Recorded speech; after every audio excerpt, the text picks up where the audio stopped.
Hello everyone, my name is Manolis Finoraulakis, the founder and producer of Reality Crowd TV, and welcome to Reality Crowd TV episode 29, the Kickercon Conference, a crowdfunding conference in Houston, Texas. We have a great show for everyone this evening, and thank you all for joining us. Without you as the viewers, we couldn't continue to do the show that we've been doing now for 29 episodes. Before we begin the real nuts and bolts of the show, I'd like to kind of drop some housekeeping rules and just some general format of the show. What's new about Google+, if you're watching through the actual Google Hangout on Air on Google+, there is a new application that Google has called the Showcase app. Our speakers today have certain links that we've put up for them because they're our guests, and one of them is the Kickercon registration link, and another one is one of our guests is from a company called the Silver Telegram, which is a PR firm. Additionally, we have our website in case you want to contact Reality Crowd TV, as well as having a Head Talker campaign to promote our next show, which is Saturday at 1 p.m. Eastern Time.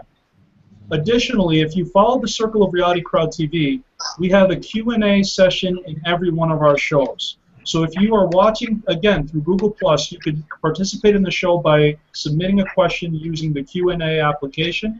But once again, you must be actually following the Circle of Reality Crowd TV in order for this to work. So without further ado, I'd like to begin introducing our wonderful guest today. First and foremost, we have Jessica Sun, the CEO of Reality Crowd TV. And Jessica, can you please please introduce yourself? Hi. Again, thank you everyone for joining us.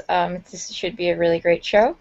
And thank you for all your support. Again, like Manila said, we cannot do this without you, so thank you again for joining us. Great, and thank you, Jessica. And then we also have our guest, Terrell Jones, the director of Kickercon. And Terrell, pleasure to have you here, and please introduce yourself to the audience. Hello, my name is Terrell Jones, and I am the co-founder of Kickercon, and I'm glad to be on this show. Thank you for having me. Thank you as well. We really appreciate it. You know, you guys are going to have a great event coming up in August, August 28th through the 30th. So thank you again. And we also have Ranjini Joshua, a board member of Kickercon, who is responsible for PR and also the founder of the Silver Telegram. So Ranjini, thank you very much for joining us. Yeah, absolutely. Nice to be here. Great. So we're actually going to get right into it, and really the best way to do this is show a great video that Kickercon has produced. And in this particular video, we'll be able to see a lot of exactly what the whole conference is all about. So give me a moment here. I'm going to share, and we'll begin the presentation.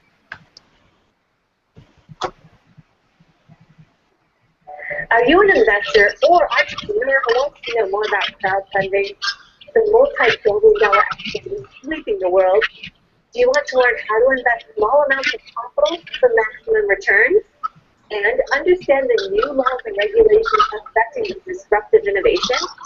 Then consider attending Kickercon, a major crowdfunding conference to be held August 28th to the 30th in Houston, Texas. This 3-day event will teach you everything you need to know about crowdfunding and open up new networking opportunities as well. It begins August 28th with a 2-day Houston Real Estate Summit. Here, investors at any income level will learn how to start investing into real estate through crowdfunding and alternative funding. Concurrently, on August 28th only, the Invented 2-day Invention Seminar will give attendees a well-rounded course on product development and commercialization. And finally, a Shark Tank style event, which entrepreneurs will pitch their business to 3 real sharks. Our third event, the Crowdfunding Bootcamp, held August 29th, features well-known crowdfunding experts sharing valuable insider tips and real-life cases. Participants will leave with 1-day course understanding exactly what they must do to produce a successful campaign on sites like Kickstarter or Indiegogo. Our final event, Houston Investor Summit, held August 30th, is specifically designed for exclusive investors to gain deeper insights into how to leverage the latest crowdfunding practices.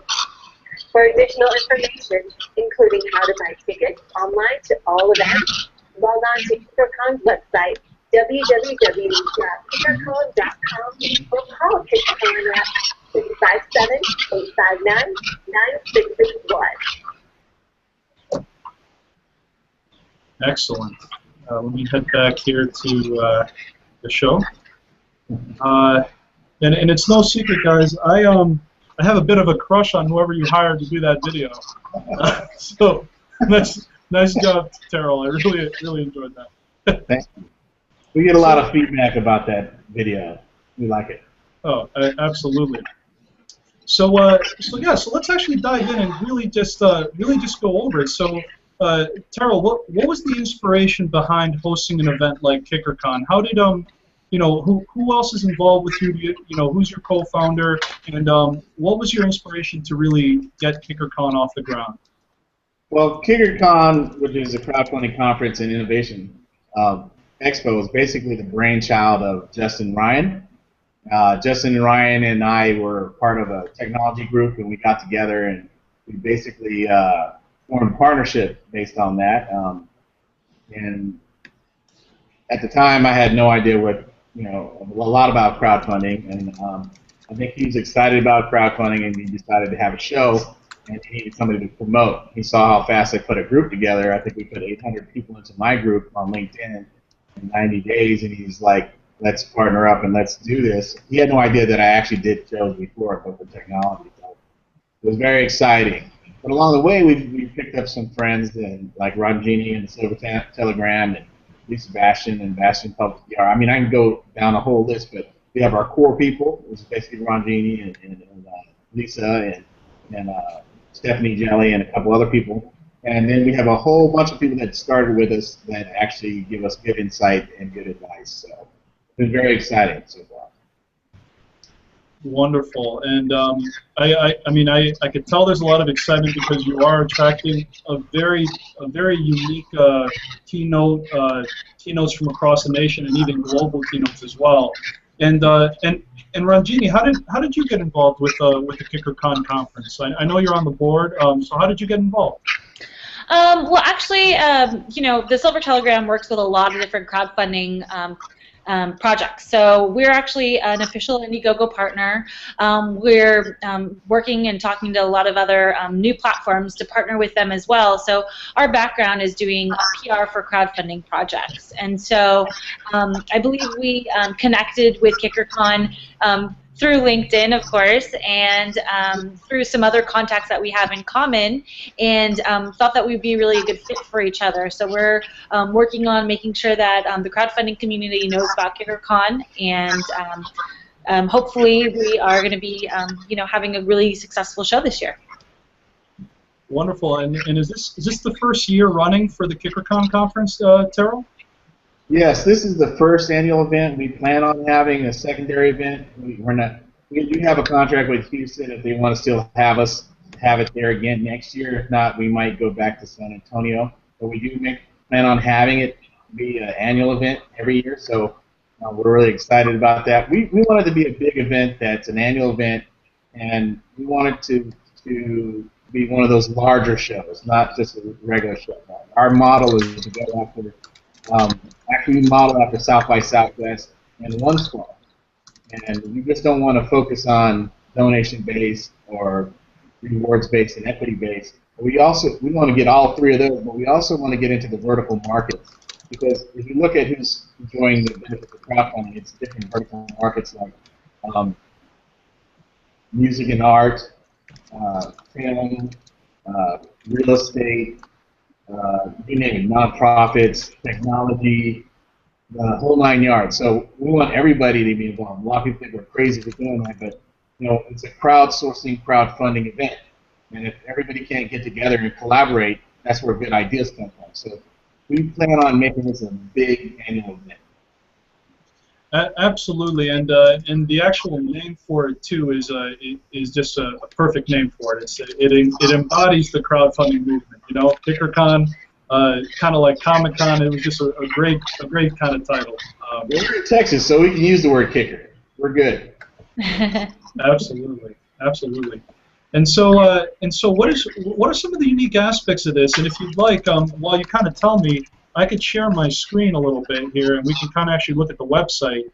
There are some unique things that you guys are doing on the website. So do you guys see my screen here? Yes, we do. Great. So yeah, if you guys don't mind, kind of walk me through some of these unique aspects that you guys are planning to do from August 28th to the 30th in Houston. Well, I can tell you from what I've noticed from other conferences that we are trying to meld everybody together, but we also added another element that is something that recently happened, which is to invite retail-based television reality to the, I guess it's called direct response television. And we were able to get Kevin Harrington to come down and do Pitch Tank.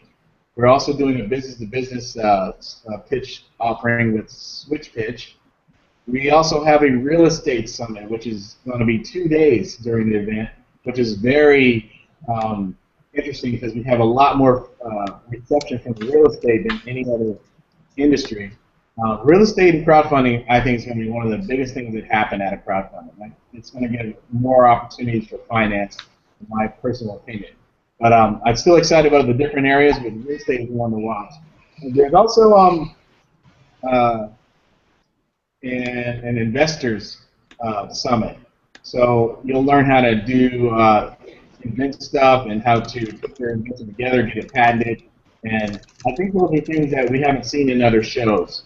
One, the direct from TV, and two, how to pitch and get your pitch across. And the other one was getting your product to market, from design, build, concept, to patent, to delivery, et cetera, et cetera. Absolutely, and there's an interesting few things that are going here. You have a crowdfunding boot camp. What is this crowdfunding boot camp? You got to learn how to do crowdfunding. One of our reasons we did our conference was we wanted you to know about crowdfunding from A to Z. So we wanted you to know how to do a pre-launch. We wanted you to know how to do during launch and a post-launch. Basically, we wanted you to have a successful campaign. And most of the people coming to speak are experts in there. People like Ron Genie and the different other PR firms. They actually show you how to have a successful campaign.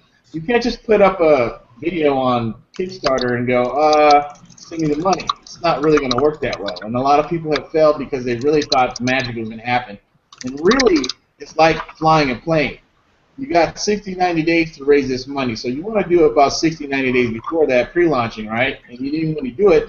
You got to get enough momentum so that plane will take off. Otherwise, you're going to get stuck and it'll never take off. So I think the design of our boot camp is to help you have a successful campaign, and get you the closest possible to having a successful campaign. If that makes sense. Absolutely, I think it makes a lot of sense. And then one other interesting thing is you have a Kickercon pitch tank, and this looks interesting. Can you tell us a little bit about this? Well, this is one of those neat things. We have the original shark, Kevin Harrington, coming down to do pitch tank. And basically, you can pitch like they do on Shark Tank, and pitch your ideas in front of some professionals, and they'll help you with the winners will get to talk to them about how to make their project successful. There's some other prizes that go along with it, but we're very excited about having that because it was, I think, one of the first times we've had close to a celebrity. Yeah, he is a celebrity, and basically, I remember him from As Seen on TV. I don't know if you remember back then, but he not only is he the original shark, but he's also from As Seen on TV. And you remember all those products you could buy late at night for $19.99. So I'm excited to have it because this is one area that I haven't seen crowdfunding do. I see people raising money to get the product to market, but I haven't seen the part where they get it out to the market and to get it out in the retail environment. Yeah, it makes a lot of sense, and it is actually a really exciting lineup of programming you guys have for the show. So then, as far as how long something like this takes to plan, how long have you and Ranjini been working together now to kind of make this a success? Like, how long has the planning been lasting? Well, me and Justin got together last year, towards the end of last year around November. He had been working on a couple months before that. Ranjini came on how long ago? I want to say it's about 6 weeks ago. 6 weeks, you said? Yep. Cool. Yeah. Okay. I mean, I think from our perspective, from a PR perspective, you know, and just to get the word out, we wanted to make sure first that they had everything that they needed, and slowly but surely they're getting some really great keynote speakers. Obviously, Kevin Harrington's on board, and I'm going to be doing their event. So now is a really great time to talk more about what they're going to be doing, because they've got a really full, robust program for anybody who wants to do either regular, rewards-based crowdfunding, equity crowdfunding, real estate crowdfunding. So there's a lot of different elements to this show that isn't present in a lot of other shows that just focus on one or the other. Makes a lot of sense. As far as keynotes, I want to be very specific now. Kevin Harrington is basically going to be running pitch things. Our actual keynotes are Kindle America, Michael J.P. Fitzgerald, Devin Thorpe, Mark Sackett, and my favorite, Jonathan Medved. We were able to get an interview with him earlier on Reality Crowd TV. I'm very excited to hear every one of them speak. And we also have some dynamics that aren't keynotes that have some valuable information. And I can't list them all here, but I just want to tell you, it's a packed show. We tried to make it well-rounded. I think we didn't leave any stone unturned, so we're really working hard to do the best show possible. Perfect. Then, Jess, did you have any questions as well for our guests? Sure. As far as like rewards-based or equity-based, do you think the conference is focused on either one more or the other, or is it pretty much equal? I've noticed that. Are you talking about our conference in general? Yeah. We plan on having it equal, but quite frankly, I think that real estate, people talk real estate. They want to know the financing deal, so they jump on board rather quickly. I think we have a learning curve on all aspects of crowdfunding.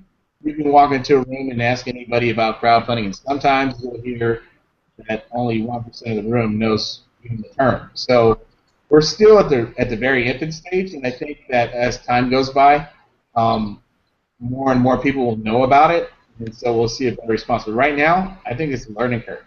Yeah.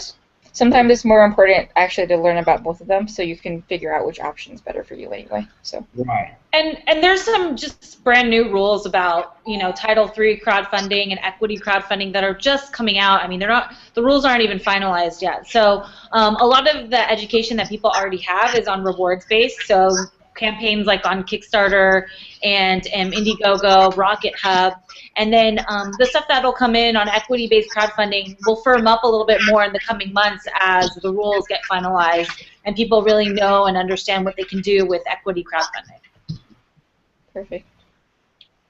Absolutely, and believe it or not, there's still a lot more education that needs to be done on the rewards end.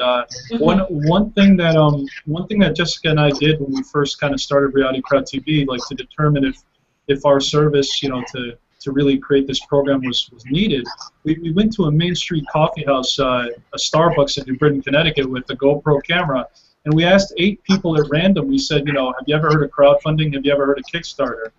And 7 out of 8 people had never heard of crowdfunding or Kickstarter. So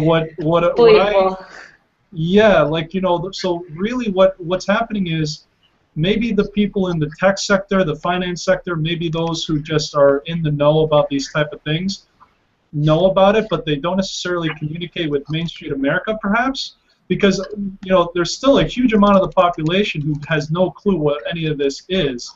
So there's an opportunity to really educate people all across America on what's happening, Well, here's the thing. I think that is both terrifying and exciting at the same time for everybody on this call, simply because we're educating them about a new form of finance, which is new and robust and disruptive to the traditional ways of getting finance. So I'm excited on one hand, and I'm discouraged on the other, because I want people to buy tickets and come to Kickercon, but I also want them to know what it means and what does it mean for them to raise finances for whatever project they're trying to do. So, count it all joy that hardly anybody knows about it, because that just means there's more opportunity for everybody here. And so I get excited, I get discouraged at the same time, but I get excited because there's so much to do. And there's so much room for improvement. Absolutely. Yeah, I mean, Ranjini, what do you see from your end? Do you have to spend a lot of time really educating people as to what what crowdfunding is when they come to you? Like, I'm sure some people, you know, they want to get PR. They know that that's a critical element to a campaign, but I bet you spend a lot of time educating. Is that accurate?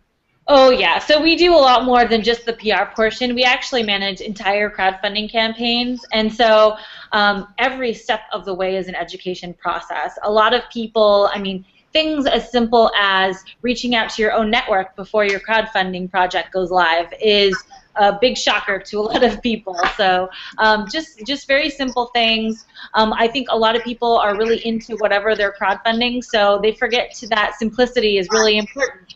And so a lot of the times, just the messaging itself on the crowdfunding page is really kind of convoluted, and the message is lost. So a lot of times we have to get people to simplify what they're doing, and like you said, a lot of education goes into that, and how crowdfunding works, and kind of teaching them how people think when they're contributing to crowdfunding campaigns is a big part of what we do. Oh, absolutely. And you know, by the way, I just got notification of a major event that just went off on Twitter. So I'm going to share a link with everyone in the audience watching live, because very soon our show is about to explode, because we just got like a ton of notifications on Twitter that a new form of crowd speaking known as headtalker.com. It just went off. So I am going to share the link with all of our live viewers so that we can get as many possible people to watch this right now as possible. So everyone, if you can go to the @RealityCrowdTV handle on Twitter and just start having a retweet fest, it would be much appreciated. You'll see about 20 to 30 different tweets that just came out. So this will be good to get a lot more viewers exposed to what we're talking about tonight. And I also included that in the Showcase app. You could just click on the actual Twitter and just click retweet. With that said, Terrell, are you, from your perspective outside of Kickercon, tell us a little bit about what you do outside of Kickercon. I know you have other things that you're involved in, so please tell us about that. Okay, so I've been in information technology for 20 years, so I've pretty much been selling cloud services and managed services since the early 90s. And recently I started a nonprofit called South Texas Technology Council here in San Antonio. It's for the southern region of Texas. It's basically a technology economic development type situation for attracting technology companies to Texas, as well as fostering technology companies in Texas. So that's what I do on the outside. Great, and that's like as far as the ecosystem goes. And Ranjini, actually, I have a question for you. Where are you based out of, Ranjini? We're in Los Angeles. Okay, so I'll first actually ask you, Ranjini, from the scene out in Los Angeles. That's a pretty happening place where most people are kind of on the cutting edge. Do you see that a lot of people there know about crowdfunding, or is there still many people who really have no clue what's going on? I think everybody knows about crowdfunding, but it's not true. There's still, like you said, like Terrell said before, and like you've kind of mentioned, there's a big education gap. And so we do have kind of an up-and-coming scene. A lot of Hollywood films are starting to be crowdfunded. And we do have Silicon Beach here, which is a growing tech area. But there's still a lot of opportunity for people to really get crowdfunding. But I do see a lot more things popping up around crowdfunding out here, here and in Northern California, of course. So I think we might be a little bit slightly better educated about crowdfunding, but it's still not, you know, a household thing. Very interesting. Okay. And so Terrell, from your perspective, if you had to get somebody to register for Kickercon, which you're doing constantly, but if you had a viewer here who happened to be from Houston or who would travel to Houston, what would you say is the one thing that an attendee would get for attending Kickercon? Okay, so first of all, I definitely want to let students and veterans know that there are passes for them that are free passes for students and veterans that they're eligible for. That being said, there's also some other avenues. I think we have one free event called Civic Crowdfunding that people can attend for just that portion for free. And so there are opportunities to get there. Now, the reason why you would want to go is simple. You would want to know how to do a successful campaign. You would want to know how to set it up, plan it, have a perfect pre-launch, have a perfect launch, and work with the different people that can help you get it done. The boot camp can definitely get that done for you. If you sit throughout the whole 3 days, I think you should be able to walk away with a working knowledge of what crowdfunding is, what you need to get done, and be set up to have a successful campaign. That's what I think people will get when they go to our conference. Absolutely, and that is really the main point that that a lot of people want help with, right? So I mean, I've gone to a lot of different conferences personally because I want to get educated on equity crowdfunding, and so a lot of times when you're at these equity crowdfunding events, it's amazing content, but you really would only understand a lot of what's going on if you have a finance background, because they're speaking in such terms like rocket science type terms for some people. Absolutely. I mean, as a former auditor and as a former Deloitte & Touche auditor, I understand that language, but whenever I go there, I just try to put my Main Street America hat on, and I'm like, you know, how would these people feel if they came here and they heard this? Would they understand the enormity of what's happening with equity crowdfunding, or would they just have their eyes glazed over? And I'm afraid that they would have their eyes glazed over. So, like, what I feel like you guys are doing at Kickercon, though, is you're creating a conference for the crowdfunders. You're creating a conference for the people who want practical advice as to learn how to raise the capital they need through crowdfunding, and that's the distinction. There's not many people who are hosting that type of conference. Is that what you're noticing? Is there anyone else doing anything similar? I don't know if they're doing anything similar. I know a large event that they're actually getting things done would be OneSpark. As far as educating them on how to get it done, educating them, I think OneSpark is about getting projects done. I think they're about engaging the city that they're in and the community that they're in to do projects. I don't know if there's a learning component to it, because I didn't attend it, but I think that's their whole goal. Our whole goal is to get education and get you to know how to do it and do it successfully. We're not talking about a certification program. We're not selling anything. We're just a conference hoster. We don't have a product to sell, but we want to have enough people there to educate our attendees on how to get the project done correctly and successfully. So that's our main focus. It always has been from the beginning, because we already knew that it's an education issue, and so we're just going to educate. Now, I do hope in the future that it'll spark some collaboration where people want to get together and create projects that they want to get done. And I think there's a lot more room for that as well. But right now, we're at the beginning, and I think education is the most important thing. There's no point in talking about these great ideas if nobody knows how to do anything. So I think that's the first place to start. Absolutely, and so for the live viewers, if there's any questions that you have for our audience at present, we do have the Q&A application, so anyone who is watching live can submit a question to any one of our guests tonight. So I just want to let you know that that's open for anyone who would like to interact. At this point, I'd actually like to switch gears to talk about what the future of crowdfunding holds. We all know that it's a new industry. We know that it's a buzzword that is really sweeping the nation. And I actually want to ask Jessica kind of what she thinks as well. So Jessica, start us off here. From your perspective, where do you see the future of crowdfunding heading, 5-10 years down the road? I think crowdfunding in general is going to continue to expand, but depending on how the laws shape and form will really determine what happens, especially with equity crowdfunding, because everyone's awaiting these laws to get passed to utilize this, especially for like even real estate, for example, because I think that's going to be huge.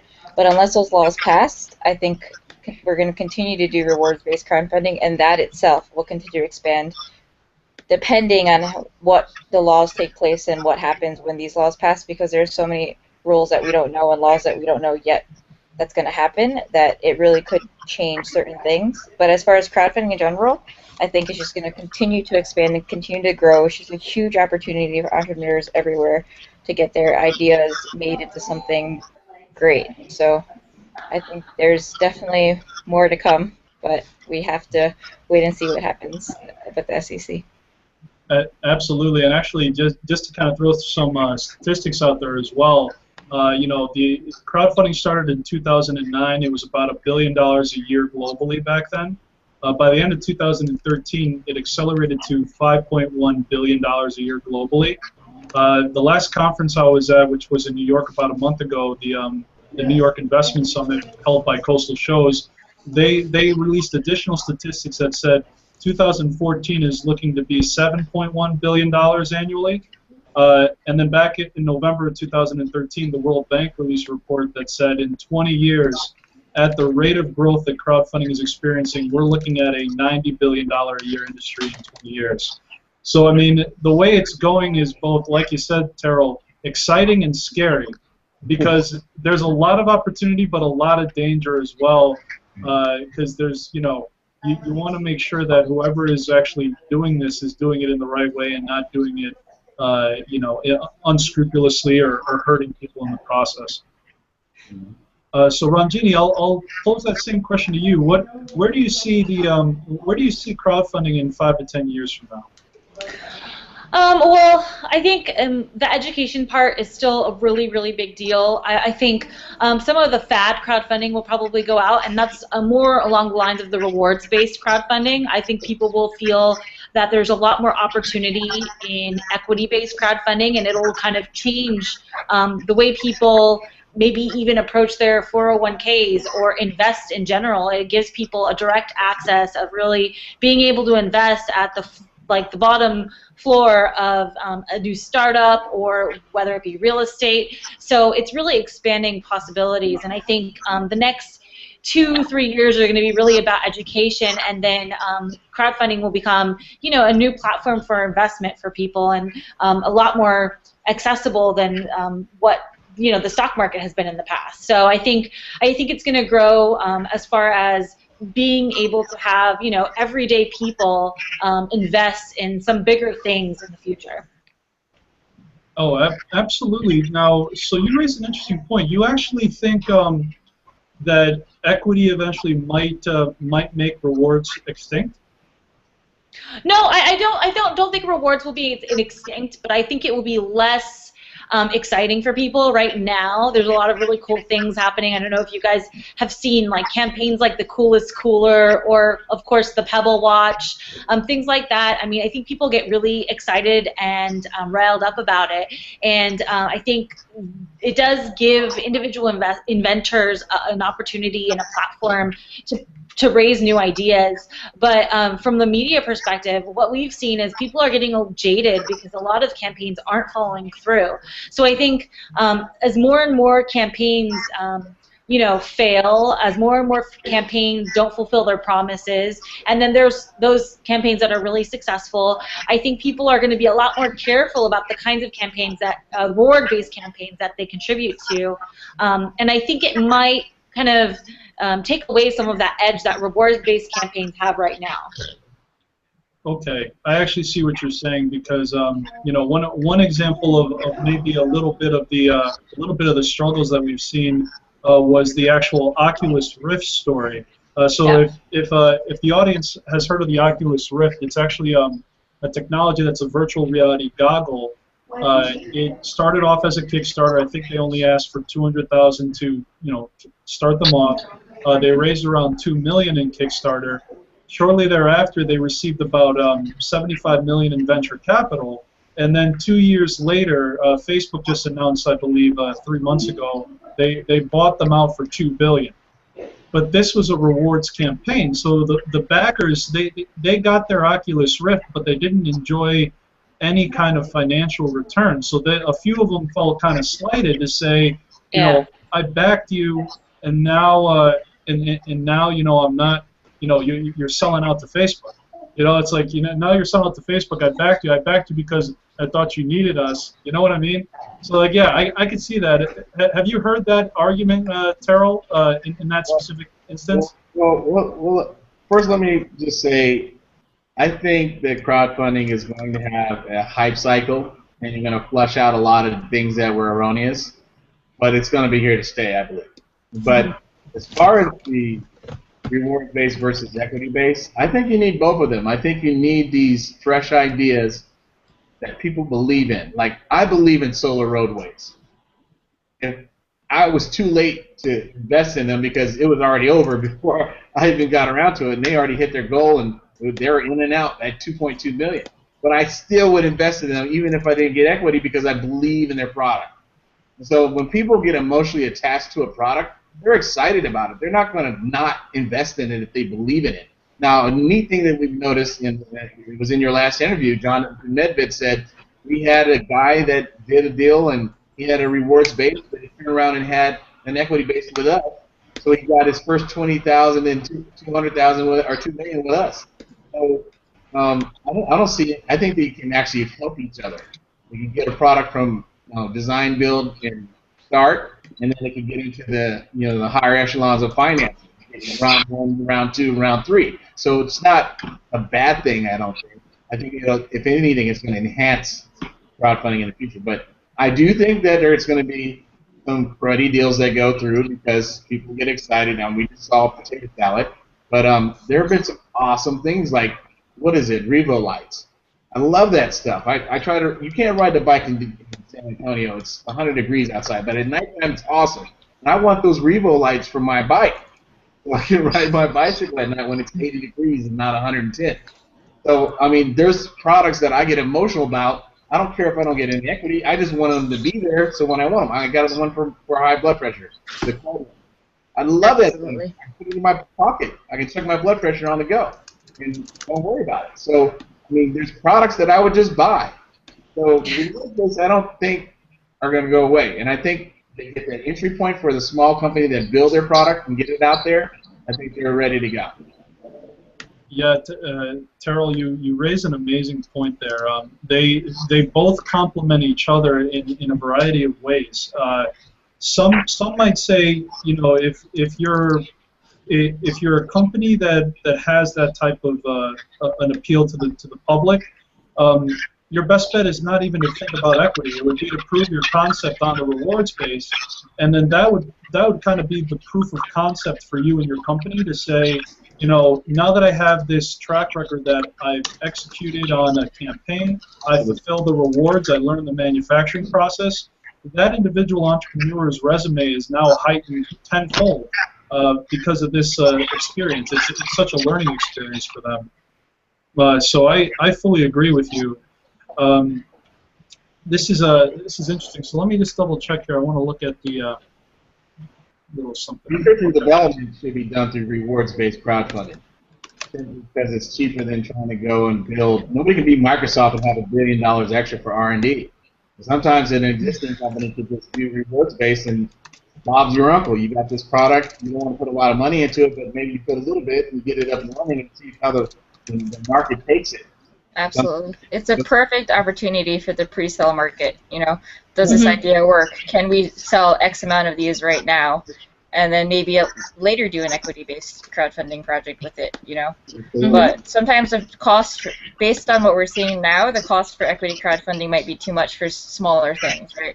So if you can do it as a reward-based, prove the concept, then why not do equity later? And people that already backed your product doing rewards-based, they like your product, they have your product, will probably more likely now invest equity-wise, see the company grow and see what else you can do with it. I think what we learned from Oculus is that you should let your original investors know that you're going to go equity-based so they get a shot at it. Yeah, you're absolutely right on that. You're absolutely right on that. And and what's funny too is I'm not sure if you guys have experienced this, but Ranjini, on any of your campaigns, have you noticed where the campaign did such a good job as far as proving the concept on the rewards campaign that maybe a VC contacted them even before the campaign was over and said, hey, let's kind of like, I see this. Let's kind of make a deal. Have you seen that happen? Oh yeah, we've actually worked with a couple of companies that had that happen to them, and that really increased their opportunity for a VC investment. Just as far as that proof of concept time, I think seeing that the crowd is actually interested in the product is a huge deal for VCs because that takes away some risk for them. So usually, you know, something we used to talk about is crowdfunding as kind of a new seed funding round, and then the next round is maybe a Series A or you know, something like that from a VC, because the proof of concept has already been there, and people are willing to kind of jump on board. So there's a couple of our clients that actually have used crowdfunding as a seed round or an angel round or something. Great. I mean, it's it makes a lot of sense. It makes a lot of sense for them to do that because it really does, like I said, it builds that resume up. One of our friends here in Connecticut actually had that exact same thing happen. He actually had a project known as the Tree Sleeve, where it was a coffee sleeve that you put on a cup where so you don't burn yourself.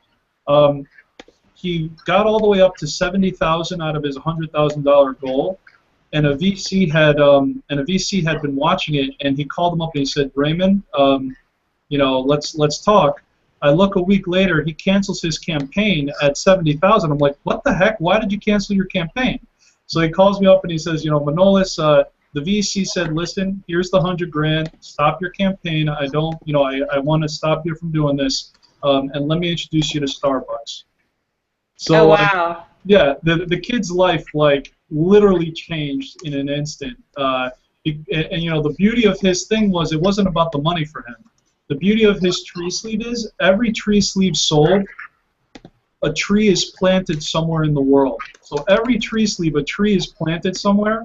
And so that's why it's such a beautiful thing that he did to raise the money. But he also is the perfect coupling with Starbucks because they're all about social good initiatives. So right. It seemed like a great marriage there, and it was a beautiful thing to see.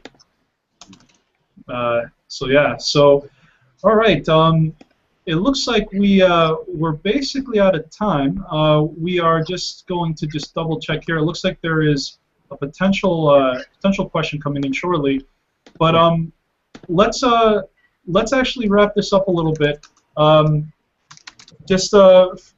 Terrell, so I'm going to give you the pitch. You have one last pitch to pitch Kickercon, and I'm going to give you a shot to do that. So please go right ahead.